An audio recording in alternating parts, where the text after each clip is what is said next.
Positivity इसलिए है क्योंकि आज सबको लगता है कि भारत अपने सामर्थ्य का बहुत ही उत्तम तरीके से सदुपयोग कर रहा है।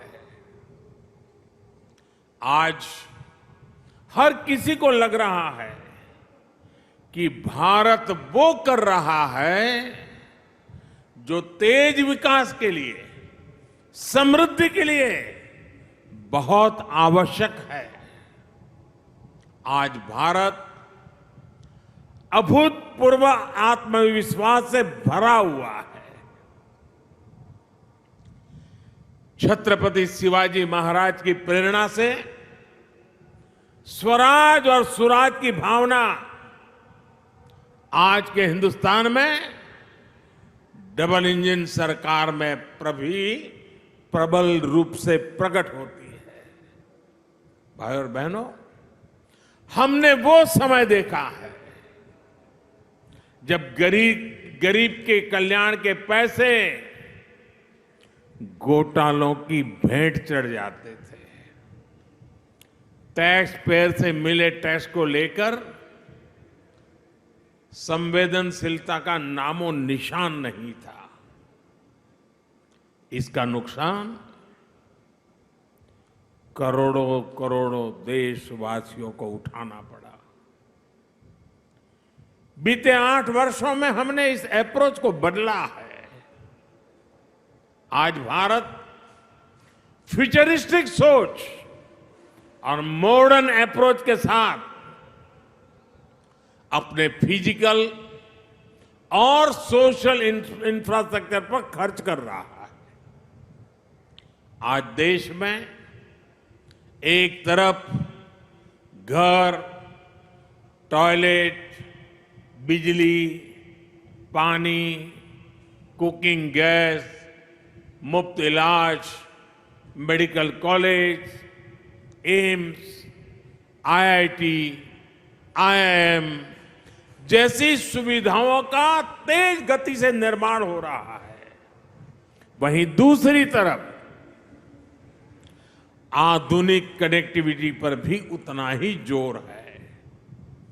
जिस प्रकार के आधुनिक इंफ्रास्ट्रक्चर की कभी कल्पना होती थी, आज वैसा इंफ्रास्ट्रक्चर देश में बन रहा है।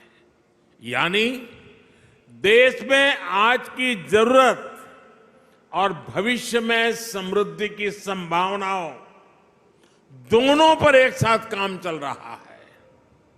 दुनिया की बड़ी बड़ी अर्थव्यवस्थाएं आज बेहाल है, लेकिन ऐसे मुश्किल समय में भी भारत 80 करोड़ से अधिक देशवासियों को मुफ्त राशन देकर के कभी भी उनके घर का चूल्हा बुझने नहीं देता है।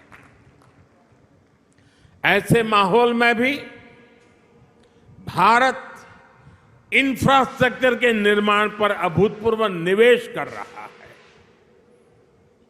ये आज के भारत की प्रतिबद्धता को दिखाता है। विकसित भारत के हमारे संकल्प का प्रतिबिंब है। भाइयों और बहनों, विकसित भारत के निर्माण में हमारे शहरों की भूमिका सबसे अहम है।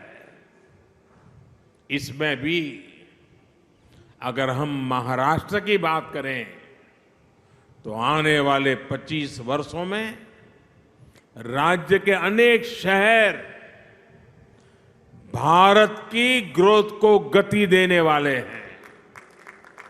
इसलिए मुंबई को भविष्य के लिए भी तैयार करना ये डबल इंजन सरकार की प्राथमिकता है। हमारी ये प्रतिबद्धता मुंबई में मेट्रो नेटवर्क के विस्तार में भी दिखती है। 2014 तक मुंबई में सिर्फ 10-11 किलोमीटर तक मेट्रो चलती थी, जैसे ही आपने डबल इंजन सरकार बनाई, वैसे ही इसका तेजी से विस्तार हुआ है। कुछ समय के लिए काम धीमा जरूर हुआ, लेकिन शिंदे जी और देवेंद्र जी की जोड़ी के आते ही अब फिर तेजी से काम होने लगा है। मुंबई में 300 किलोमीटर के नेटवर्क की तरफ हम तेज गति से आगे बढ़ रहे हैं। साथियों, आज देश भर में रेलवे को आधुनिक बनाने के लिए मिशन मोड पर काम चल रहा है। मुंबई लोकल और महाराष्ट्र की रेल कनेक्टिविटी को भी इससे फायदा हो रहा है। डबल इंजन सरकार सामान्य मानवी को भी वही आधुनिक सुविधा, वही साफ सफाई, उसी तेज रफ्तार का अनुभव देना चाहती है जो कभी साधन संपन्न लोगों को ही मिलती थी। इसलिए आज रेलवे स्टेशनों को भी एयरपोर्ट की तरह ही विकसित किया जा रहा है। अब देश के सबसे पुराने रेलवे स्टेशनों में से एक छत्रपति शिवाजी महाराज टर्मिनस का भी कायाकल्प होने जा रहा है। हमारी ये धरोहर अब 21वीं सदी के भारत की शान के रूप में भी विकसित होने जा रहा है। यहां लोकल और लंबी दूरी की ट्रेनों के लिए अलग अलग सुविधाएं बनेगी। लक्ष्य यही है कि सामान्य यात्रियों को बेहतर सुविधा मिले, काम के लिए आना जाना आसान हो। ये स्टेशन सिर्फ रेलवे की सुविधाओं तक सीमित नहीं रहेगा, बल्कि ये मल्टी मॉडल कनेक्टिविटी का भी हब होगा। यानी बस हो, मेट्रो हो, टैक्सी हो, ऑटो हो, यातायात के हर साधन यहां एक ही छत के नीचे कनेक्टेड होंगे। इससे यात्रियों को एक सीमलेस कनेक्टिविटी मिलेगी। यही मल्टी मॉडल कनेक्टिविटी है जिसे हम देश के हर शहर में विकसित करने जा रहे हैं। साथियों, आधुनिक होती मुंबई लोकल मेट्रो का व्यापक नेटवर्क, दूसरे शहरों से वंदे भारत और बुलेट ट्रेन से तेज आधुनिक कनेक्टिविटी आने वाले कुछ वर्षों में मुंबई का कायाकल्प होने जा रहा है। गरीब मजदूर से लेकर कर्मचारी, दुकानदार और बड़े बड़े बिजनेस संभालने वाले, सबके लिए यहां रहना सुविधाजनक होगा। यहां तक कि आसपास के जिलों से भी मुंबई आना जाना भी सुलभ होने वाला है। कोस्टल रोड हो, इंदू मिल स्मारक हो, नवी मुंबई का एयरपोर्ट हो, ट्रांस हार्बर लिंक हो, ऐसे अनेक प्रोजेक्ट्स मुंबई को नई ताकत दे रहे हैं। धारावी पुनर्विकास, पुरानी चाल का विकास, सब कुछ अब ट्रैक पर आ रहा है और मैं इसके लिए शिंदे जी और देवेंद्र जी को बधाई देता हूं। मुंबई की सड़कों को सुधारने के लिए भी आज बहुत बड़े स्तर पर जो काम शुरू हुआ है, ये भी डबल इंजन सरकार की प्रतिबद्धता को दिखाता है। भाइयों और बहनों, आज हम देश के शहरों के कंप्लीट ट्रांसफॉर्मेशन पर काम कर रहे हैं। प्रदूषण से लेकर स्वच्छता तक, शहरों की हर समस्या का समाधान ढूंढा जा रहा है। इसलिए हम इलेक्ट्रिक मोबिलिटी पर इतना बल दे रहे हैं, इसके लिए इंफ्रास्ट्रक्चर तैयार कर रहे हैं। बायोफ्यूल आधारित ट्रांसपोर्ट सिस्टम हम तेजी से लाना चाहते हैं। हाइड्रोजन फ्यूल से जुड़े ट्रांसपोर्ट सिस्टम के लिए भी देश में मिशन मोड पर काम चल रहा है। यही नहीं, हमारे शहरों में कूड़े की, वेस्ट की जो समस्या है, उसे भी हम नई टेक्नोलॉजी से दूर करने के लिए एक के बाद एक कदम उठा रहे हैं। वेस्ट टू वेल्थ का बहुत बड़ा अभियान देश में चल रहा है। नदियों में गंदा पानी ना मिले, इसके लिए वाटर ट्रीटमेंट प्लांट लगाए जा रहे हैं। साथियों, शहरों के विकास के लिए देश के पास सामर्थ्य की और राजनीति की इच्छा शक्ति की किसी भी चीज की कमी नहीं है। लेकिन हमें एक बात और समझनी होगी।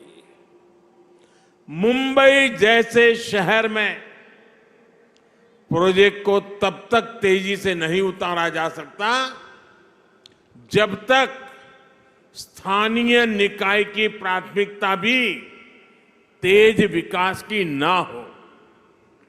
जब राज्य में विकास के लिए समर्पित सरकार होती है, जब शहरों में सुशासन के लिए समर्पित शासन होता है, तभी ये काम तेजी से जमीन पर उतर पाते हैं। इसलिए मुंबई के विकास में स्थानीय निकाय की भूमिका बहुत बड़ी है।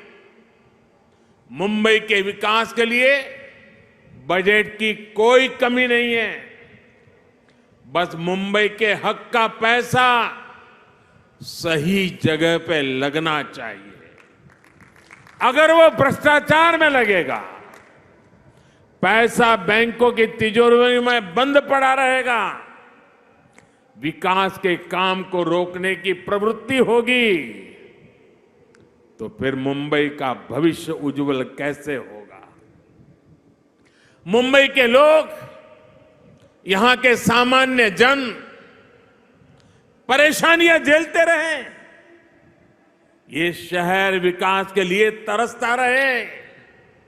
ये स्थिति 21वीं सदी के भारत में कभी भी स्वीकार्य नहीं हो सकती है और शिवाजी महाराज के महाराष्ट्र में तो कभी नहीं हो सकती है। मैं मुंबई के लोगों की हर परेशानी को समझते हुए बहुत बड़ी जिम्मेवारी के साथ इस बात को रख रहा हूं। भाजपा की सरकार हो, एनडीए की सरकार हो,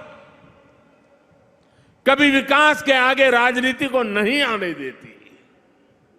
विकास हमारे लिए सबसे बड़ी प्राथमिकता है। अपने राजनीतिक स्वार्थ की सिद्धि के लिए भाजपा और एनडीए की सरकारें कभी विकास के कार्यों पर ब्रेक नहीं लगाती। लेकिन हमने पहले के समय मुंबई में ऐसा होते बार बार देखा है। पीएम स्वनिधि योजना भी इसका एक उदाहरण है। हमारे शहरों में रेहड़ी वाले, पटरी वाले, ठेले वाले, ये काम करने वाले साथी जो शहर की अर्थव्यवस्था का अहम हिस्सा है, उनके लिए हमने पहली बार योजना चलाई। हमने इन छोटे व्यापारियों के लिए बैंकों से सस्ता और बिना गारंटी का ऋण निश्चित किया। देश भर में लगभग 35 लाख रेहड़ी पटरी वालों को इसका लाभ मिल चुका है। इसके तहत महाराष्ट्र में भी 5 लाख साथियों को ऋण स्वीकृत हो चुके हैं। आज भी 1 लाख से अधिक साथियों के बैंक खाते में सीधे पैसे जमा हो गए हैं। ये काम बहुत पहले होना चाहिए था, लेकिन बीच के कुछ समय में डबल इंजन की सरकार ना होने के कारण हर काम में अड़ंगे डाले गए, रुकावटें पैदा की गई, जिसका नुकसान इन सभी लाभार्थियों को उठाना पड़ा। ऐसा फिर ना हो, इसलिए जरूरी है कि दिल्ली से लेकर महाराष्ट्र और मुंबई तक सबका प्रयास लगे, बेहतर तालमेल वाली व्यवस्था बने। साथियों, हमें याद रखना है कि स्वनिधि योजना सिर्फ लोन देने की योजना भर नहीं है, बल्कि ये रेहड़ी पटरी और ठेले वाले हमारे साथियों का आर्थिक सामर्थ्य बढ़ाने का अभियान है। ये स्वनिधि स्वाभिमान की जड़ी बूटी है। मुझे बताया गया है कि स्वनिधि के लाभार्थियों को डिजिटल लेन देन की ट्रेनिंग के लिए मुंबई में 325 कैंप लगाए गए, जिसके चलते हमारे रेहड़ी पटरी वाले हजारों साथी डिजिटल लेन देन शुरू कर चुके हैं। ये सुनकर अनेक लोग चौंक जाएंगे कि इतने कम समय में देश भर में स्वनिधि योजना के लाभार्थियों ने करीब करीब 50,000 करोड़ रुपए का डिजिटल ट्रांजैक्शन किया है। जिनको हम अनपढ़ मानते हैं, जिनको हम लोग किसी भी भाषा में अपमानित करते रहते हैं, उन मेरे छोटे छोटे साथियों ने जो आज मेरे सामने बैठे हैं, ये रेहड़ी पटरी वालों ने ऑनलाइन मोबाइल से 50,000 करोड़ रुपए का काम किया है। और उनका ये पराक्रम, उनका परिवर्तन का ये मार्ग निराशावादियों के लिए बहुत बड़ा जवाब है, जो कहते थे कि रेहड़ी ठेले पर डिजिटल पेमेंट कैसे होगी। डिजिटल इंडिया की सफलता इस बात का उदाहरण है कि जब सबका प्रयास लगता है तो असंभव कुछ भी नहीं होता है। सबका प्रयास की इसी भावना से हम मिलकर मुंबई को विकास की नई ऊंचाई पर ले जाएंगे। और मैं मेरे रेहड़ी पटरी वाले भाइयों से मैं कहना चाहता हूं, आप मेरे साथ चलिए। आप 10 कदम चलेंगे तो मैं 11 कदम चलूंगा आपके लिए।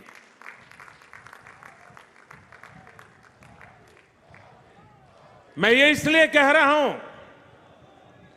कि हमारे रेहड़ी पटरी वाले भाई बहन साहूकार के पास पैसे ब्याज लेने के लिए जाते थे। दिन भर व्यापार करने के लिए उसको 1,000 रुपए की जरूरत है, वो देने से पहले ही 100 काट लेता था, 900 देता था।